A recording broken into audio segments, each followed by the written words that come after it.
లో తప్పు చేస్తారో తప్పు చేసేవాడు ముందెళ్ళి ఎక్కి కూర్చున్నట్టుగా ఉంది. 25 సంవత్సరాలలో సాధారణమైన ప్రజానికానికి ఓటు ఏంటో, ఓటు హక్కులేంటో, సింబల్ ఏంటో, ఏ సింబల్ అయినా స్వేచ్ఛగా ఓటేసుకునే అధికారం ఏంటో అనేది ప్రజానికానికి తెలియదు. ఈ 25 సంవత్సరాలలో వాళ్ళు చేసిన దుర్మార్గం ఇసుకి వేసారిపోయి ఉన్నారు అక్కడ ప్రజానికం. ఎలాగో జడ్పీటీసీ ఎన్నికలే కాదు, మళ్ళీ వచ్చే అసెంబ్లీ ఎన్నికల నాటికి కూడా పూర్తిగా వాళ్ళ అరాచకాన్ని ప్రజానికం తిప్పికొడటానికి సిద్ధంగా ఉంది. ఈ రోజు జరిగే జడ్పీటీసీ ఎన్నికలు అది ప్రతిష్టాత్మకమైన ఎన్నికలు.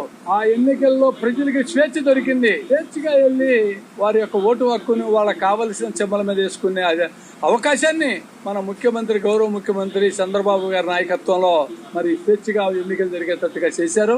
25 సంవత్సరాల నుంచి ఏనాడైనా సరే అక్కడ ఉన్న ఓటర్తో నేను ఈ సింబల్ మీద ఓటేశాను, నాకు ఈ సింబల్ అంటే ఇష్టము, లేకపోతే ఈ పార్టీ అంటే ఇష్టము అని ఈ 25 సంవత్సరాల్లో ఒక్కసారైనా ఓటు ఇచ్చారా ఈ దుర్మార్గులు? ఇలాంటి దుర్మార్గులు ఈ రోజున స్వేచ్ఛగా అక్కడ ఎన్నికలు జరుగుతున్నాయి. గెలుపు ఓటములు ఎవరైనా జరగని ఈ స్వేచ్ఛగా జరిగే వాతావరణంలో దాన్ని ఏదో కలుషితం చేయాలని ఈ అధికారాన్ని అడ్డం పెట్టుకుని మరి ఈ అధికార పార్టీ చేస్తుందని దుమారాన్ని లేపుతానికి వీళ్ళు మాట్లాడుతున్నారు తప్పితే ఈ రోజు ప్రజానీకం అక్కడ చాలా హాయిగా వచ్చి ప్రశాంతంగా ఓటేసుకుంటానికి చాలా ఊరుతున్నారు.